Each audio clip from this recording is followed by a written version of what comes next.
Police police का काम करेगी, मगर एक हिंदू अगर आप हमारे त्योहारों को हमको मनाने देंगे नहीं, हमारे गणेश चतुर्थी के मिरोनों या प्रोसेशन पे अगर आप पथराव करेंगे, हमारी मूर्तियां तोड़ेंगे, हमको हमारे त्योहार हो, हमारे अलग अलग तरीके से जो हिंदुओं की जो पूजा पाठ हो वो हमको अगर आप करने देंगे नहीं, और उसके सामने आपकी जितनी ईद और मुहर्रम की जो जुलूस निकलते हैं उसके ऊपर अगर किसी भी तरीके का अगर आपको रुकावट नहीं आती, पथराव नहीं आता, तो फिर अगर आप हमको अगर करने देंगे नहीं तो फिर कभी ना कभी आपकी ईद या इस अलग जुलूस को भी कभी कभी तकलीफ देनी पड़ेगी। मुंबई में तो बहुत शानदार गणपति उत्सव होता है और उस जुलूस पर मुस्लिम समाज के लोग जो है पुष्प वर्षा भी करते हैं लालबाग के राजा पर, तो ऐसा तो हर जगह 5 उंगलियां बराबर नहीं होती। होते नहीं है, इसलिए जो बराबर उंगलियां हैं उन्होंने ये खराब उंगलियों को ठीक करना चाहिए। कैसे ठीक करेंगे? उनको समझाना चाहिए कि ये जो सर्वधर्म समभाव, ये गंगा जमुना तहजीब या तो भाईचारा, ये सब चीज ये हमारे हिंदू राष्ट्र में चलेगा नहीं। हमारे हिंदू राष्ट्र में हिंदुओं का पहला हित देखा जाएगा और उसके बाद बाकी सबको। तो देश संविधान से चलेगा या हिंदुओं के हिसाब से? इसलिए बोल रहा हूँ, डॉक्टर बाबा साहब अम्बेडकर जी के संविधान में ही लिखा है सबको अगर हक देना है, जैसे हमको सिखाया जाता है ना, वैसे उसी तरीके के जो हमारे त्योहारों पे पत्थर डालते हैं, जो अलग अलग चीजों से हिंदुओं को तकलीफ देते हैं। अभी इस तरीके की सिचुएशन आ गई है कि अभी आपने कुछ हफ्ते पहले नाला सोपारा के एक सोसाइटी के अंदर हिंदुओं को बोला गया कि तुम नवरात्र का डांडिया नहीं कर सकते, अपने नवरात्रि की पूजा पाठ नहीं कर सकते। मतलब अभी सोसाइटी में आ गए हैं, कल हमारे घर के अंदर की पूजा हमको करने नहीं देंगे। इस तरीके का अगर हम सिर्फ हिंदुओं ही सहन करना चाहिए, हिंदुओं ने अगर इस बारे में कुछ कहना नहीं चाहिए, और बाकी इनके ऊपर अगर कुछ आएगा, इनके मोहम्मद पैगंबर के ऊपर हम कुछ भी कहेंगे, मगर ये हमारे गणेश बाप्पा के ऊपर कुछ भी करेंगे, या हमारे हनुमान जयंती सेलिब्रेट करने नहीं देंगे, या हमारे रामनवमी के प्रोसेशन चलने नहीं देंगे, तो हम चुप बैठना चाहिए। मगर इनके मोहम्मद पैगंबर के ऊपर कुछ भी बोला तो फिर इनको मिर्ची लगती है। तो जैसे हम अगर आप उनकी अपेक्षा है कि हम सहन करें तो फिर उन्होंने भी सहन करना चाहिए, फिर हम भी बोले। तो इसलिए मैंने शुरुआती में आपको कहा ये एक्शन टू रिएक्शन है, उतनी बात है। उन्होंने एक्शन जिस दिन आप उनका एक्शन बंद करेंगे, यहाँ से रिएक्शन आना बंद हो जाएगा। नहीं, आप रिएक्शन क्यों दे रहे हैं? आप पुलिस के पास चले जाइए, सरकार में भी तो है, police law and order maintain कीजिए ना। अच्छा, मेरा वही बोल रहे हैं, भरोसा नहीं है अपने लोगों पर, अपनी सरकार पर। पुलिस का काम कर रही है, पुलिस वहां एक्शन ले रही है, मगर जिस तरीके से मैं बोल रहा हूँ, एक भी जो ईद की और जो मुहर्रम की जुलूस निकलती है, कभी आपने किसी भी हिंदू को उस तरफ गंदी नजर से देखते हुए देखा है क्या?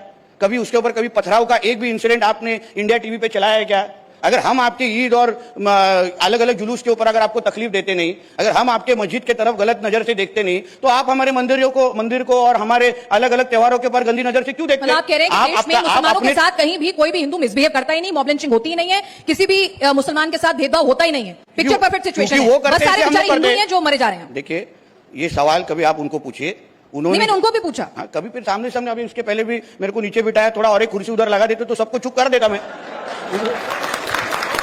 क्योंकि ये जो इधर कोई बैठे थे ना, अपने बैठे थे इधर कोई, तो वो बता रहे थे कि मैं जिस स्कूल में पढ़ता था उसमें मैं एक अकेला मुसलमान था, मगर सब हिंदू थे, मैं कितना सुरक्षित था। बराबर है, इतने हिंदुओं के बीच में एक मुसलमान सुरक्षित ही है, मगर इतने मुसलमानों के बीच में एक हिंदू सुरक्षित है क्या? ये सवाल है। तो सुरक्षा की जिम्मेदारी पुलिस को लेनी चाहिए।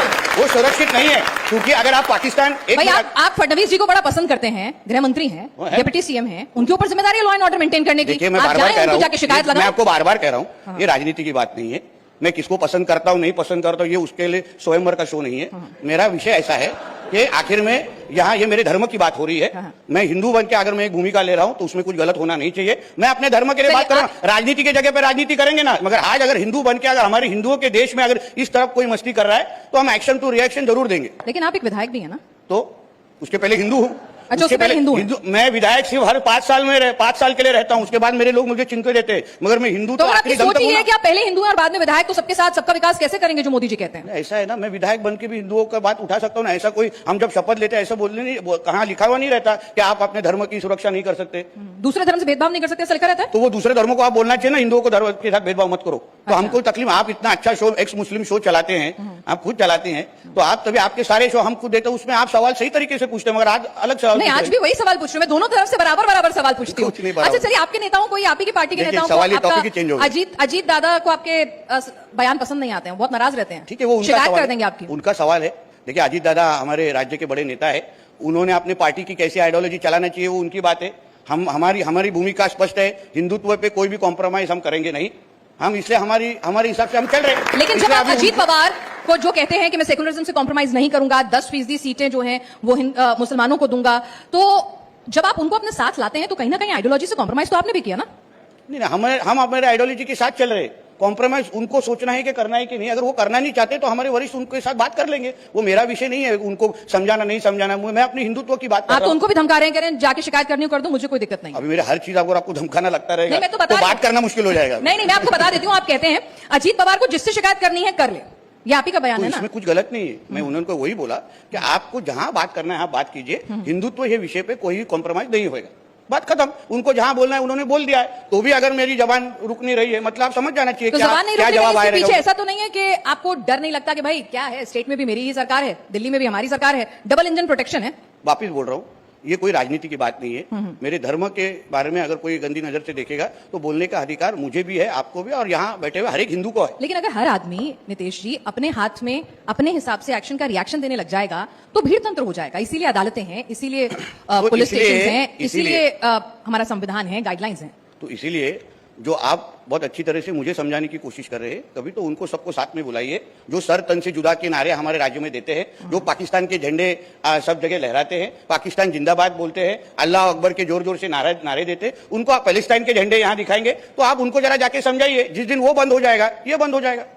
क्या आपको ये भूमिका दी गई है? हाँ, क्या आपकी पार्टी की तरफ से आपको ये भूमिका दी हिंदुत्व गई है? ये तो हमारी आप फायर ब्रांड जो बोलिए आपको पूरी बैकिंग है। और मेरे ऊपर अभी 34 एफआईआर हो गया। इस तरीके की बैकिंग हर किसी को ना मिले। पर एक्शन तो नहीं हो रहा ना। एक्शन हो रहा है, इन्वेस्टिगेशन हो रहा है। कांग्रेस तो कहती है कि आपको देवेंद्र फडणवीस जी का साथ है। दरअसल आपके बयानों के पीछे वही है क्योंकि वो चाहते हैं कि पोलराइज पॉलिटिक्स हो और हिंदुत्व पर राजनीति हो। देखिए, कांग्रेस ने हमेशा तुष्टीकरण की ही राजनीति की है। उनको तभी बुरा लगता है या तभी जब भी कोई पाकिस्तान के खिलाफ कोई बोलता है, उनको तभी बुरा लगता है जब भी कोई धारावी में कोई मस्जिद तोड़ने जाता है। मगर कांग्रेस को मंदिर कोई तोड़ने जाता है तभी कांग्रेस वालों को कभी बुरा लगता नहीं है। कभी आपने देखा है कभी किसी हिंदुओं के ऊपर अत्याचार हो रहा है और कांग्रेस ने जाके उनके बाजू से बात की तभी उनको मिर्ची लगती नहीं है। और आपको जो मुसलमानों के खिलाफ होता है, उन्हें मकान नहीं मिलता, उनकी मॉब लिंचिंग हो जाती है, आपको मिर्ची लगती है? मिर्ची का कलर ही हरा रहता है इसलिए उनको बराबर से लगती है वो। और आपका भगवा? हाँ, आपका भगवा पूरा खूनी भगवा है। हाँ, खूनी भगवा। आपके पास इंजेक्शन है तो मंगाइए। अच्छा, लाल नहीं है? लाल नहीं, भगवा है। अच्छा, ये बताइए कि अगर इस तरह से बात होगी, आप विधायक भी हैं, अब आप सिर्फ एक नेता भर नहीं रह गए हैं, आपकी जिम्मेदारी होती है, अपनी कॉन्स्टिट्यूंसी के लिए जिम्मेदारी होती है, अपने लोगों के प्रति जिम्मेदारी होती है। तो अगर इस तरह की सोच का विधायक हमारे बीच होगा तो कैसे भरोसा होगा कि भाई ये सबके साथ समान व्यवहार करेगा, सबको साथ लेकर चलेगा? आपको उल्टा मेरा प्रशंसा करनी चाहिए कि ऐसा एक विधायक हमारे महाराष्ट्र में है जो हिंदुओं की बाजू ले रहा है। नहीं, ऐसे महाराष्ट्र आप तो उल्टा प्रश्न मुझे पूछ रहे हैं। और मैं 2 बार चुन के आता हूं, लोगों के बीच में चुन के आता हूं, बैकडोर एंट्री नहीं लेता मैं। 2014-19 में मैं लोगों के बीच में और अभी भी मेरे यहाँ के मैं वापस एक बार चुनाव लड़ रहा हूं, उससे डबल मेजोरिटी से मैं वापस 23 नवंबर को चुन के आऊंगा। इसलिए विधायक होऊंगा तो भी मेरे मतदारों को पसंद है कि मैं हिंदुओं की तरफ से बात करता हूं, इसलिए वो मेरे को अच्छी तरह से वोटिंग करते हैं और अच्छी तरह से मुझे पहचानते हैं। इसलिए विधायक होऊंगा तो भी मैं महाराष्ट्र का विधायक हूं, देश हिंदुस्तान में एक विधायक हूं जो देश हिंदू राष्ट्र है। इसलिए अगर मैं हिंदुओं की तरफ से बात करता रहूंगा तो कोई तकलीफ नहीं है। मैं कोई पाकिस्तान के असेंबली में बैठ के मैं हिंदुओं की बात नहीं कर रहा हूं जो इस्लाम राष्ट्र है। मैं हिंदू राष्ट्र में बैठ के अगर हिंदुओं की बात करता रहूंगा तो मुझे नहीं लगता कुछ गलत है।